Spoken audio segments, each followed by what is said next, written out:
કર્મચારી અને એડવોકેટ બંનેની સામાસામી ફરિયાદ. બ્લેક ફિલ્મવાળી નંબર વગરની કારનું શૂટિંગ કરતા વકીલ મેહુલ બોગરાને પોલીસે ફટકાર્યા. સમર્થકો સાથે હલ્લાબોલ.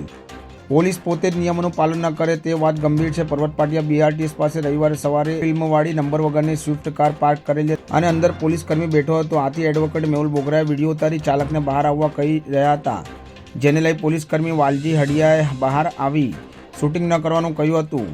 છતાં મેહુલભાઈએ શૂટિંગ ચાલુ રાખતા વાલજીએ મોબાઈલ ઝૂંટવી લેવાનો પ્રયાસ કર્યો હતો, જેથી વાલજીએ મેહુલને તમાચો ઠોકી પથ્થર મારી દેતા માથામાં ઈજા થઈ હતી અને જાનથી મારી નાખવાની ધમકી આપી હતી અને ખોટી રીતે જાતિવાદમાં મેહુલભાઈને ફસાવવાની વાત કરી હતી. પોલીસ પોતે જ નિયમોનું પાલન ન કરે તે વાત ગંભીર છે. પર્વત પાટિયા BRTS પાસે રવિવારે સવારે એક બ્લેક ફિલ્મવાળી નંબર વગરની સ્વિફ્ટ કાર પાર્ક કરેલી હતી અને અંદર પોલીસ કર્મી બેઠેલો હતો.